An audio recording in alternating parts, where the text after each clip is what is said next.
Ako si Marvina. Ibabahagi ko ngayon ang kwento ng tatay ko na si Amado. Isang albularyo na kinatatakutan at ikinagalang sa buong bulubunduking bahagi ng Kidapawan. Hindi lang siya basta manggagamot. Siya ang kinukunan ng lakas at pag-asa ng mga taga-baryo tuwing may kakaibang nilalang na sumasalakay. Noong panahon na yon, taon 1978, sunod-sunod ang mga kabataang nawawala. May ilan na natagpo ang butot balat na lang. May ibang hindi na kailanman nakita. Pinaniniwala ang may aswang na namumugad sa gubat sa likod ng baryo namin. Isang gabi, habang nagkakape si Amado sa harap ng kubo naming kahoy, lumapit si Mang Andres, kagawad ng baryo. "O Amado, may isa na namang bata na nawala kagabi anak ni Aling Fe. Umalis daw sandali para umihi, di na nakabalik. Ilan na ba silang nawawala ngayong buwan?" "Ingkoy, 4 na. Kasali yung binata ni Mang Nonoy. Pare-pareho, lahat kinukuha paggabi." Tumayo si Amado. Kinuha ang kanyang supot na may lamang dahon ng agimat, pulang sinulid at langis na binasbasan niya mismo. "Hindi na ito basta hayop lang sa gubat. May matandang aswang sa paligid at mukhang hindi lang isa," sabi ni Amado. Mabilis niyang tinapos ang pagkakape at tinawag niya ako. "O Marvin, bantayan mo ang nanay mo. Huwag na huwag kayong lalabas pagsapit ng dilim." Tumangulang ako.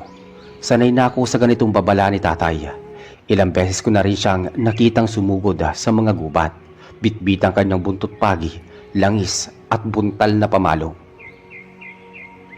Gabi na nang umalis si tatay, kasama sina Mang Andres at 2 tanod.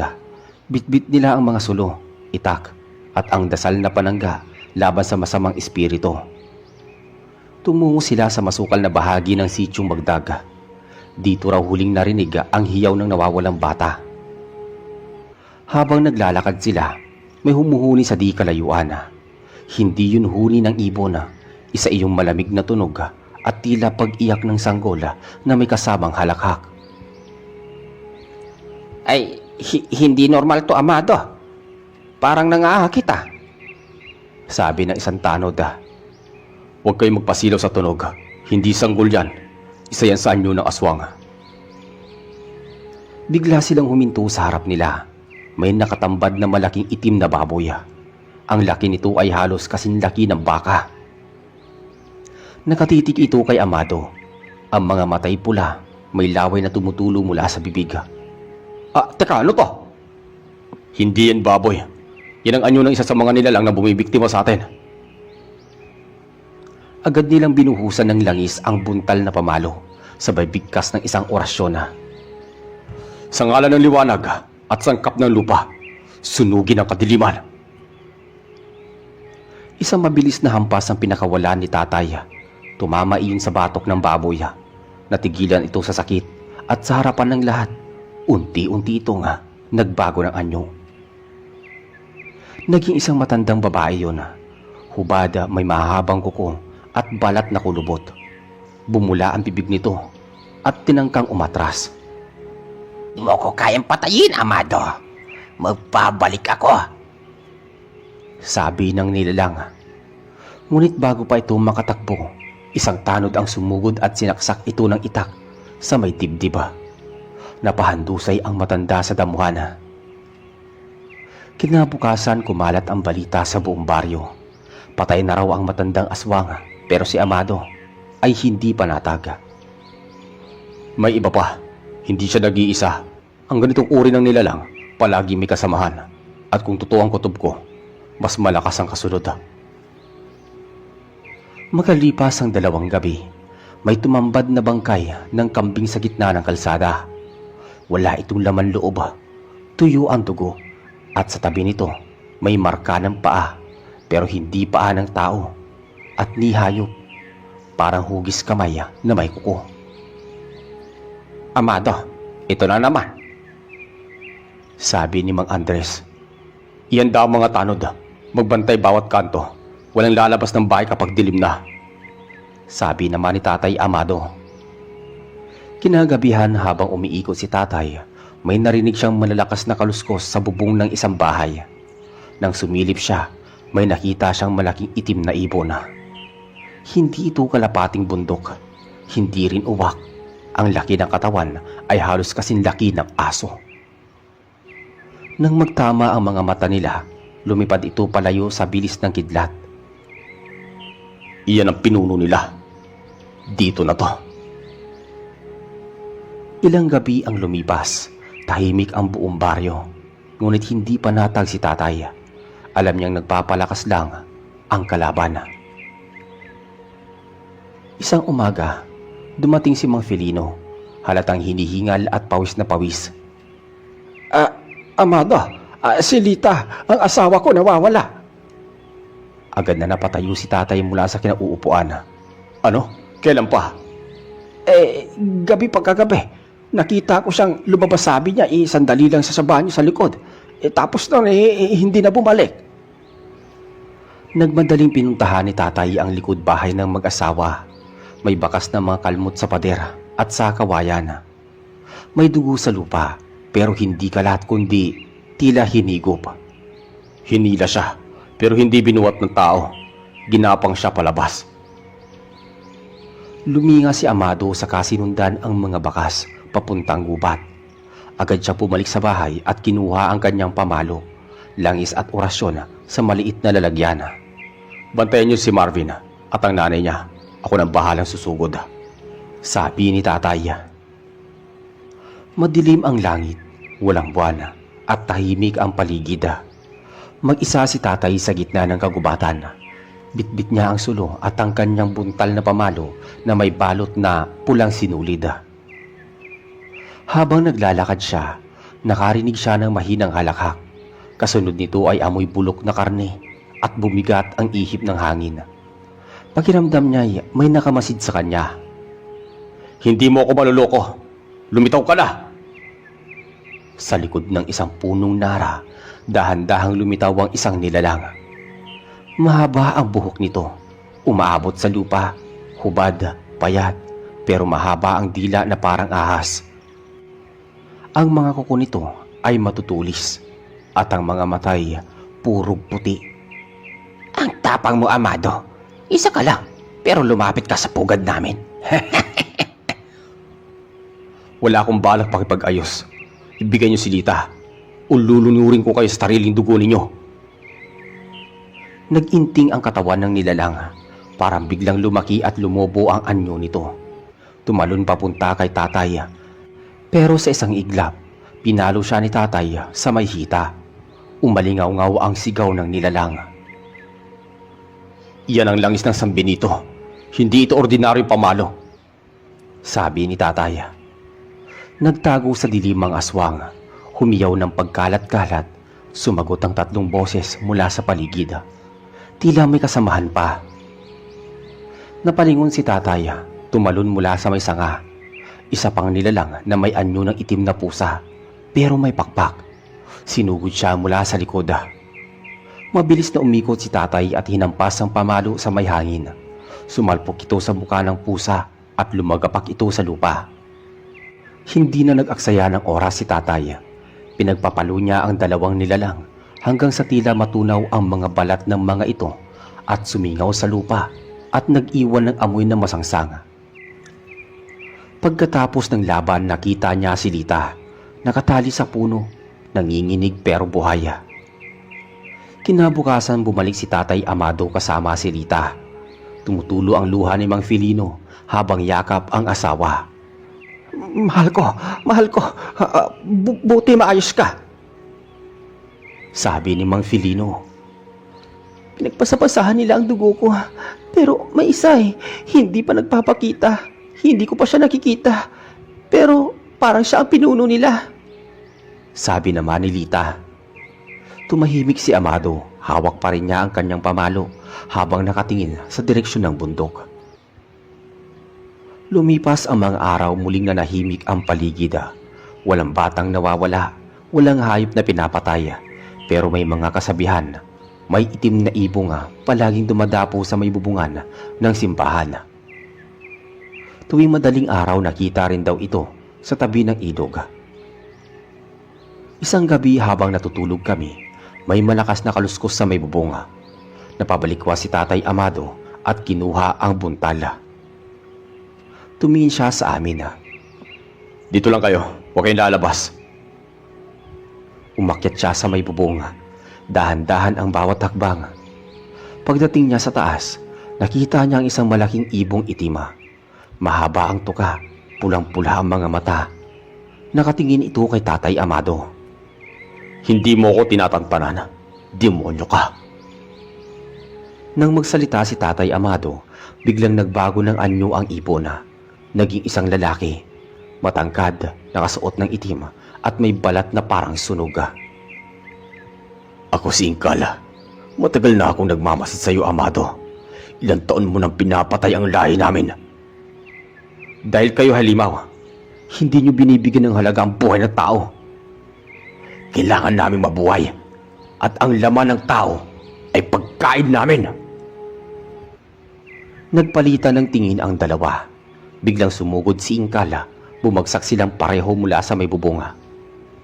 Sa lupa nagtagisan sila ng lakas. Si Tatay Amado, gamit ang kanyang pamalo, ay walang humpay sa pagpalo. Ang naturang nilalang, mabilis at matalim ang mga kuko. Dumugo ang braso ni Tatay, pero hindi siya bumitaw. Biglang binuhusan ni Tatay Amado ng langis ang agimat. Ang kamay niya at sinampal iyon sa may mukha ng nilalang. Napasigaw ito sa sobrang sakit. Lumabas ang usok sa mukha ng nilalang. Wala kang alam sa totoong lakas namin. Biglang tumalon ng aswang sa may hangin at naging ibon. Lumipad ito palayo. Duguan pero buhay pa. Kinabukasan dumalaw sa bahay si Mang Andres. Amado, hindi mo ba nasundan kagabi? Babalik siya. Hindi matatapos to hanggat hindi siya tuluyang nawawala. Sabi ni Tatay Amado. Handa kaming tumulong kung kailangan. Pag bumalik siya, hindi lang ako ang pakay niya. Lahat tayo. Kaya pagdasal ninyo ang baryo at maganda kayo. Lumipas ang 2 linggo. Tila tahimik ang paligid. Pero si Tatay Amado ay hindi nananahimik. Araw-araw siyang lumilibot sa mga gilid ng baryo. Nakikinig sa bulungan ng hangin. Nagbabantay sa mga bakas na maaaring iwan ng kalaban. Isang gabi habang binubuo niya ang bagong langis na panangga sa silong ng bahay, lumapit si Aling Rosa, isang matandang babae mula sa kabilang purok. Amado, may nakita akong kakaiba sa sapa kagabi. May babaeng hubot-hubat, nakalubog sa tubig. Ang mata niya puting-puti. Nang mapansin akong nanonood, tumawa ito at lumubog bigla. Tumayo si Tatay Amado at kinuha ang lumang mapa ng baryo. Yung sapa sa may dulong bahagi ng Sitio Malungon? Oo, doon nga. Akala ko multo lang pero naalala ko ang mga kwento mo. Tumango si Tatay Amado. Hindi yan multo. Isa yan sa mga bantay ni Inkala. Sinusubukan nilang magasik ulit ng takot. Kinabukasan maaga pa lang ay nagtungo na si Tatay Amado sa sapa. Bitbit niya ang kanyang buntot pagi at ang orasyon na nakabalot sa abaka. At isang maliit na boteng may lamang pulang langis. Tahimik ang sapa, walang kahit anong kaluskos. Lumapit siya sa gilid at binasag ang boteng may langis, saka binigkas ang dasala. Sa sino mang nilalangan nandirito, sa ngalan ng liwanag, ako'y lumalaban. May pagyanig sa tubig. Umangat ang malaputik na likido mula sa ilalim. Tumindig mula sa gitna ng sapa ang babae. May balat na parang kaliskis. Ang mga kamay ay mahaba at tila palaka. Amado, ikaw na naman. Hindi ka pa napapagod? Wika ng nilalang. Hindi ako titigil hanggat may kagaya ninyong nangunguha ng buhay ng inosente. Sumugod ang nilalang. Sa loob ng ilang segundo, umikot si Tatay Amado. Sinampal ang pamalo sa katawan ng babae. Umiskis ito sa balat at parang nasunog ang kaliskis. Lumaban pa ito ng ilang ulit, ngunit sa bawat hampas ng pamalo ay unti-unting nanghina ang naturang nilalang. Sa huling hampas sa ulo, bumagsak ito sa tubig at hindi na muling umangat. Pagsapit ng gabi, Habang nasa hapagkainan kami, biglang tumahol ng sunod-sunod ang aso sa labas. Napatingin si Tatay Amado sa bintana. Marvin, isara mo lahat ng bintana. Ilawan ninyo ang mga kandila. May dumarating. Sumilip ako sa labas. May aninong tumatakbo sa madilim na kalsada. Sa bilis nito, halos hindi mo masundan ng mata. Maya-maya pa, nakarinig kami ng pag-iyak ng manok. At saka, isang pagsabog ng bubong sa bahay ng mga kapitbahay. Si Tatay Amado ay dali-dali lumabas. Sa bubong ng bahay ni na Mang Eladio, may hayop na nakadapo na malaki. Itim ang pakpak at tila aso ang ulo. Teka, gabunan to Tumalon si Tatay Amado. Kinuha niya ang pamalo at tumakbo papunta sa bahay. Umakyat siya sa likod habang ang gabunan ay biglang lumipad at sumalubong sa kanya. Nagtago sila sa ere. Si Amado walang takot at ang halimaw ay galit na galit. Sa ere pa lang, pinatamaan na ni Tatay Amado ng buntot pagi ang katawan nito. Napasigaw ito at nagliyab ang bahagi ng pakpak. Bumagsak ito sa lupa. Nagtangkang tumakbo ang gabunan, pero hinarangan siya ng tanod na si Leo at ni Mang Andres. May dalang sulo ang mga to. Ha, hindi ka na makakatakas. Napalibutan nila ang halimaw. Pinagpapalo ni Tatay Amado habang binibigkas ang dasal ng pagtataboy. Unti-unting nabuwag ang anyo ng aswang.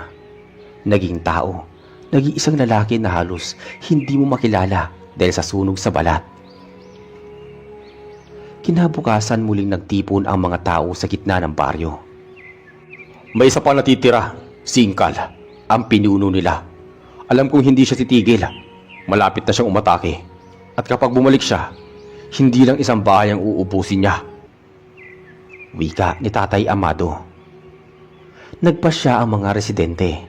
Gagawa sila ng sabayang bantay sa gabi. May tanod sa bawat kanto, may mga palutang na basbas sa ilog, at ang bawat pamilya ay binigyan ni Tatay Amado ng simpleng agimat na gawa sa ugat ng anahaw at langis.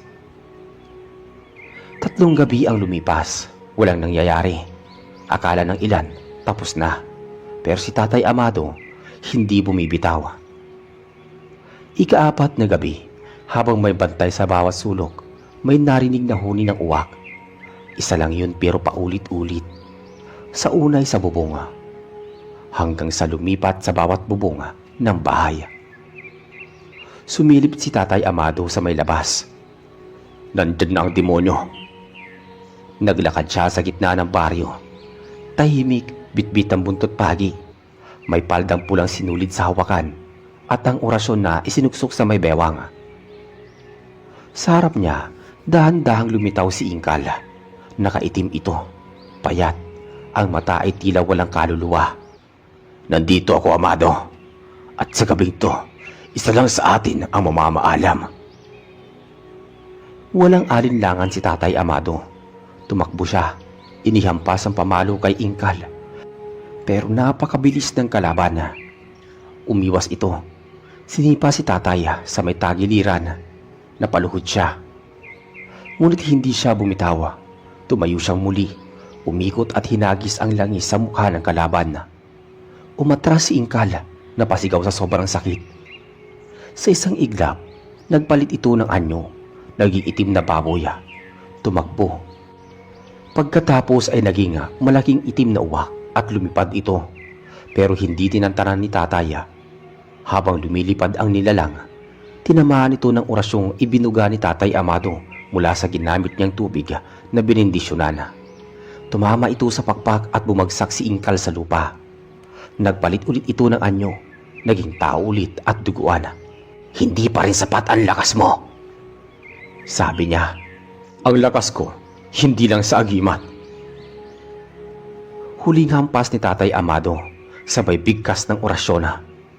Sa liwanag ng araw, sa lakas ng lupa, sa lakas ng dugo ng aking mga ninuno, umalis ka sa mundong ito, demonyo ka. Tumili si Inkal, nagliyab ang buong katawan at natunaw na parang abo. Nang natunaw ang katawan ng nilalang, Saglit lang na natahimik ang buong baryo. Wala na ni isang ihip ng hangin. Tila pati ang mga insekto sa may damuhan ay natigilan. Napatayo si Amado. Hawak pa rin ang kanyang pamalo. Maya-maya pa'y nagsilabasan ang mga tao sa baryo. Sina Mang Andres, Tanod Leo at maging si Mang Filino. Lahat ay may dalang sulo. Pumalibot sila sa kinaroroonan ni Tatay Amado. Te Amado, ayos na ba? Tumango si Tatay Amado habang pinapahid ang pawis sa may noo. Wala na si Inkal, pero hindi ibig sabihin ay wala na masama. Kailangan manatiling mapagmatyaga. Lumapit ako at ang aking nanay. Niyakap po si Tatay ng mahigpit. Akala ko mawawala ka na, tay. Hinaplos niya ang ulo ko. Pag may masamang kailangang harapin, hindi ako uurong anak, lalo na para sa inyo. Lumipas ang mga araw. Sa kauna-unahang pagkakataon na naging tahimik ang buong baryo.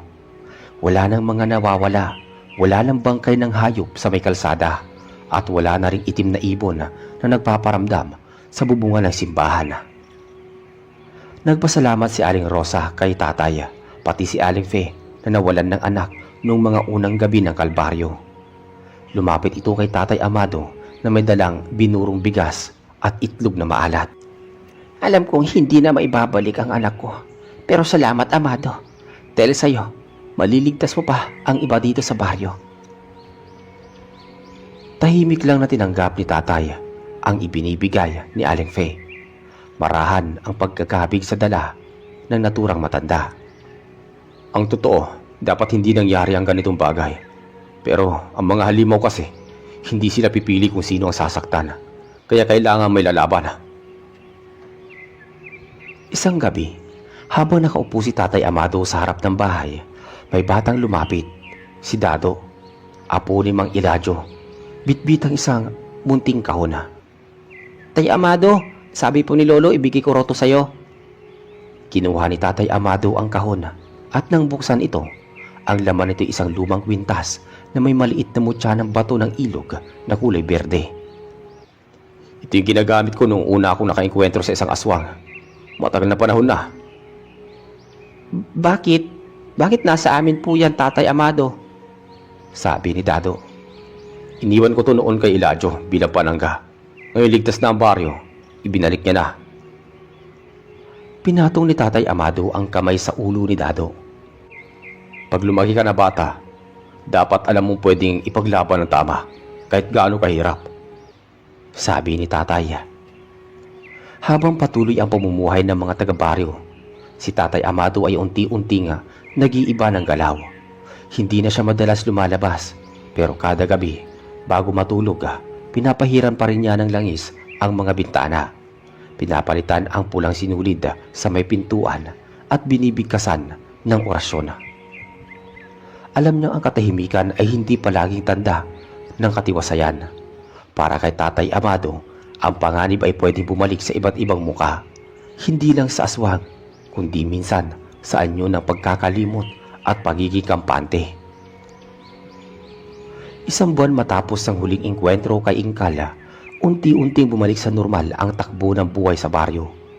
Ang mga batay muling nakakapaglaro sa kalsada at ang mga matatanda ay abala sa pagsasaing at paglalako. At ang mga tanod ay muli nang nagbabantay, hindi para sa halimaw, kundi labanan sa karaniwang gulo ng pamayanan. Pero si Tatay Amado, kahit anong katahimikan ng paligid, hindi nawawala sa kanya ang palaging maging alerto. Kahit walang kalaban sa paligid, patuloy pa rin siyang nagbabantay, tahimik lang, hindi nagyayabang, hindi nagpapakita ng pagod. Minsan, habang nagwawali siya sa harap ng bahay, lumapit si Mang Andres. Amado, kung hindi dahil sa'yo baka wala na kami ngayon. Pati yung mga batang may kinabukasan, baka kinain na ng aswang. Tinapik siya sa balikat ni Tatay Amado. Di ako nag-iisa sa laban, Andres. Pagsama-samang tao, kahit gaano karami pang aswang, pwede silang mapigilan. Lumapit ako noon, hawak ang lumang pamalo ni Tatay. Pinasilip niya sa akin kung papaano ito ginagamit, kung saan itinatali ang pulang sinulid at kung papaano bigkasin ang simpleng dasal para sa proteksyon. Hindi lang to armas, anak Marvin. Alaala to ng lahat ng pakikipaglabang ko. Tumango ako sa sinabi ni tatay. Tahimik kong tinanggap iyon. Lumipas pa ang maraming taon. Nagsimulang tumanda si Tatay Amado. Nabawasan ang lakas, naging madalang ang paglalakad niya sa palibot. Pero ang kanyang presensya sa baryo ay nananatiling matibay. Kahit ang bagong tanod, ang mga bagong kabataan, lahat ay nagpapasalamat sa kanya. Hanggang dumating sa araw na si Tatay Amado ay pumanaw sa payapang paraan. Hindi sa digmaan, hindi sa kamay ng halimaw, kundi sa sariling higaan habang hawak ang pamalo at rosaryo sa kabilang kamay. Buong baryo ang dumalo sa libing. Ang mga matatandang dati niyang tinutulungan, ang mga batang minsang iniligtas niya, pati ang mga hindi niya naisalba pero kailan may di niya nakalimutang ipagdasala. Naiwan sa akin ang kanyang pamalo at sa bawat taon na lumilipas, ipinapasa ko rin ang aral at ang kuwento ni Tatay Amado sa mga batang aking nakikilala at natuturuan. Ang tunay na lakas ay hindi nasusukat sa lakas ng bisig o tapang sa pakikipaglaban.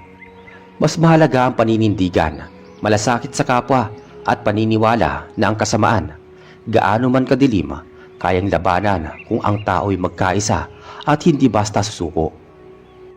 Ang kwentong ito ni Tatay Amado ay paalala na ang kabayanihan ay hindi kailangang malakas ang katawan.